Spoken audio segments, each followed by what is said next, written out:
வீடியோவில் CorelDRAW X3 open செய்வது எப்படின்னா CorelDRAW X3 ஓட இன்டர்ஃபேஸ் என்னங்கற பத்தி சொல்ல போறேன்.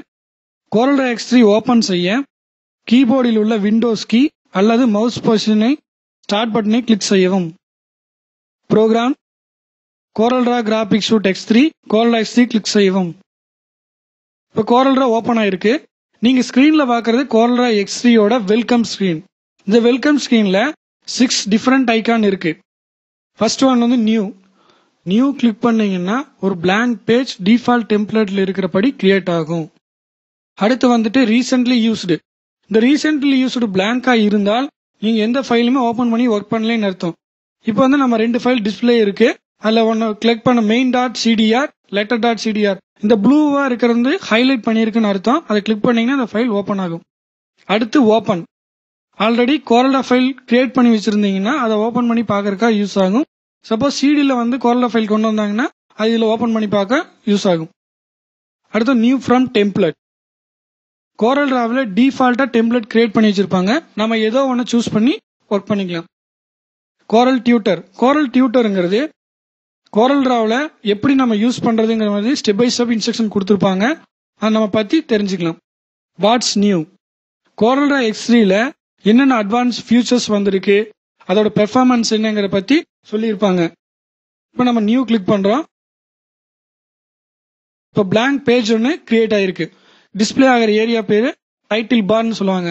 இந்த டைட்டில் பார்ல உங்களுடைய ஃபைல் ரீசெண்டா என்ன இங்க ஃபைல் ஓபன் பண்றீங்களோ அந்த ஃபைலோட நேம் டிஸ்பிளே ஆகும். அது எந்த ஃபோல்டர்ல எந்த ஏரியாவில் இருக்குன்னு மென்ஷன் பண்ண உங்களுக்கு. அதுக்கு அடுத்ததாக வந்து மெனு பார்.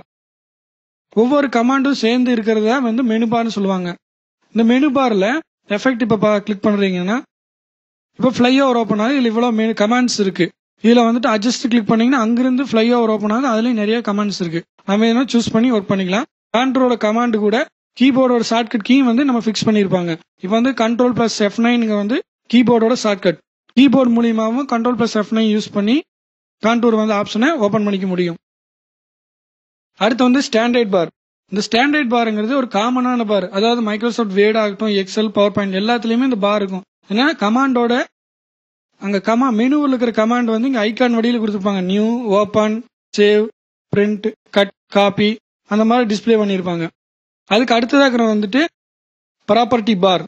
இந்த ப்ராப்பர்ட்டி பார் என்னன்னா நீங்க எந்த டூல் செலக்ட் பண்றீங்களோ அந்த டூலோட ஆக்டிவிட்டிஸ் தகுந்த மாதிரி இங்க மாறிட்டே இருக்கும். இப்போ எக்ஸாம்பிள் வந்து நம்ம ரெக்டாங்கிள் செலக்ட் பண்றோம்னா டிராயிங் பேஜ் கிளிக் பண்ணி ட்ராக் பண்றீங்க. இப்போ இதோட எக்ஸ் ஆக்ஸ் என்ன, ஒய் ஆக்ஸ் என்ன, வித் என்ன, ஹைட் என்னங்கிற பத்தி இது வந்து எந்த டூல் நீங்க செலக்ட் பண்றீங்களோ அந்த டூலுக்கு தகுந்த மாதிரி அதோட ஆக்டிவிட்டிஸ் மாறிட்டே இருக்கும். அதுக்கு அடுத்ததா இருக்கிற வந்துட்டு ரூலர். இந்த ரூலர் எதற்காகன்னா ஆப்ஜெக்டினுடைய மெஷர்மெண்ட், அதாவது ஹைட் என்ன இருக்கு, வித் என்ன இருக்கு, என்ன பொசிஷன்ல இருக்குன்னு தெரிஞ்சுக்கிறதுக்காக யூஸ் பண்றது. இதுல வந்து நிறைய நம்ம யூஸ் பண்ணிட்டு இருக்கோம். Inches, mm, millimetre, centimetre use பண்ணிட்டு இருக்கோம். இப்ப யூனிட்ஸ் கிளிக் பண்ணீங்கன்னா அதோட காலம் இருக்கு. இப்போ மில்லிமீட்டர்ஸ் ஆகட்டும் அல்லது சென்டிமீட்டர் ஆகட்டும், பாயிண்ட்ஸ், அது எது வேணாலும் நம்ம சூஸ் பண்ணி ஒர்க் பண்ணிக்கலாம். அதுக்கடுத்து இந்த ஒயிட் இருக்கு இல்லைங்களா, இந்த பார்டர் போல தோற்றம் அளிக்கிறது இல்லாம மற்ற ஒயிட் ஏரியா வந்துட்டு டிராயிங் விண்டோ. இந்த டிராயிங் விண்டோல நம்ம வரைஞ்சிக்க முடியும். ஆனா இந்த டிராயிங் விண்டோல நீங்க வரையக்கூடியது வந்து ஒன்லி வியூவுக்கு மட்டும்தான், அது பிரிண்ட் ஆகாது. இந்த பார்டர் போல தோற்றம் அளிக்கிறது வந்துட்டு டிராயிங் பேஜ். உங்களுடைய ஒர்க்கிங் ஏரியா வந்து இந்த டிராயிங் பேஜ் தான். இந்த டிராயிங் பேஜில் நீங்க என்ன வரைகிறீங்களோ அது அத்தனையும் நம்ம பிரிண்ட் எடுக்க முடியும். அடுத்து வந்து லெஃப்ட் சைடுல இருக்கிற வந்து டூல் பாக்ஸ். இந்த டூல் பாக்ஸ் உதவியால நம்ம ஆப்ஜெக்ட் கிரியேட் பண்ண முடியும், எடிட் பண்ண முடியும், எஃபெக்ட் கொடுத்துக்க முடியும். இந்த டூல் பாக்ஸ்ல ஒரு ஏரோ போல இருக்கிறத கிளிக் பண்ணீங்கன்னா ஃப்ளை ஓவர் ஓபன் ஆகும். இதுக்கு என்ன அந்த கிளிக் மார்க் இருக்கிறதுக்கு என்ன அர்த்தம்னா அந்த டூலுக்குள்ள இன்னும் நிறைய டூல் வந்து இன்சர்ட் பண்ணிருக்காங்கன்னு அர்த்தம். இப்ப கிளிக் பண்ணீங்கன்னா ஃப்ளை ஓவர் ஓபன் ஆகும். அதில் நம்ம வேணுங்கிற டூல் வந்து சூஸ் பண்ணிக்கலாம். 1/1 டிஸ்பிளே ஆகிற ஏரியா பேரு டாக்குமெண்ட் நேவிகேட்டர். இந்த டாக்குமெண்ட் நேவிகேட்டர் யூஸ்னால பேஜஸ் வந்து நம்ம எவ்வளவு வேணாலும் இன்க்ரீஸ் பண்ணி வச்சுக்கலாம். வந்து 50 பேஜஸ் ஆர் 10 பேஜஸ் 100 பேஜஸ் நம்ம எவ்வளவு உங்களுக்கு தேவைப்படுதோ அவ்வளவு பேஜஸ் வந்து நம்ம ஆட் பண்ணி வச்சுக்கலாம்.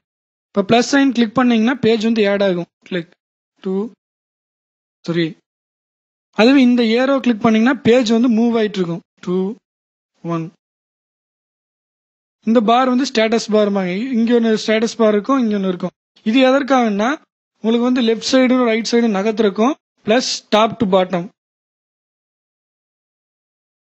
நகர்த்துறதுக்கும் யூஸ் ஆகுது. அடுத்து வந்து நேவிகேட்டர். இங்க வந்து கீழே வந்தீங்கன்னா பட்டன் போல இருக்கிறத வந்துட்டு நேவிகேட்டர்னு சொல்லுவாங்க. இந்த நேவிகேட்டர் என்ன யூஸ்னா டிராயிங் பேஜை வந்து நம்ம ஜூம் பண்ணி top to bottom, bottom to top வந்துட்டு நகர்த்தி பார்க்கறதுக்காக. இப்போ ஜூம் பண்ணியிருக்கு.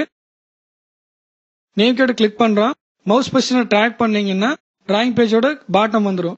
அதே போல் நேவிகேட்டர் கிளிக் பண்ணி ட்ராக் பண்ணீங்கன்னா டாப் வியூக்கு வந்துடும். இதான் வந்து நேவிகேட்டர். அடுத்து வந்து ரைட் சைடு ரெயின்போ கலர் தெரியுது இல்லைங்களா, இதான் வந்து கலர் பேலட்னு சொல்லுவாங்க. அந்த கலர் பேனல கீழே ஒரு ஏரோ போல இருக்கிற கிளிக் பண்ணீங்கன்னா ஃபிளை ஓவர் ஓப்பன் ஆகும். அதில் நீங்க என்ன கலர் வேணாலும் நீங்க சூஸ் பண்ணிக்கலாம். இப்போ எக்ஸாம்பிள் வந்து ஒரு ரெக்டாங்கிள் செலக்ட் பண்ணியிருக்கோம், ப்ளூ சயான் கிளிக் பண்ணீங்கன்னா இப்போ சயான் ஃபில் ஆயிடும். கோரல் டிராவ்ல பாட்டம்ல இருக்கிறது ஸ்டேட்டஸ் பார். இந்த ஸ்டேட்டஸ் பார் என்னன்னா ஒரு ஆப்ஜெக்ட்னுடைய இன்ஃபர்மேஷனை நமக்கு கொடுக்கும். இப்போ வந்து ஒரு ஆப்ஜெக்ட் செலக்ட் பண்றீங்க, இது என்ன ஆப்ஜெக்ட்னா ரெக்டாங்கிள், இதோட ஹைட் என்ன, வித் என்ன, சென்டர் பாயிண்ட் என்ன அப்படிங்கிற இதுல என்ன ஃபில் பண்ணிருக்காங்க, என்ன அவுட்லைன் இருக்கு அப்படிங்கிற பத்தி டிஸ்பிளே பண்ண நமக்கு. இது வந்து இமேஜோட ரெசல்யூஷனையும் நமக்கு காட்டும். அதாவது கரண்ட் மவுஸ் பொசிஷன் எந்த ஏரியாவில் இருக்குதுன்னு கூட உங்களுக்கு டிஸ்பிளே பண்ணும். இதான் கோரல் டிராவோட இன்டர்ஃபேஸ்.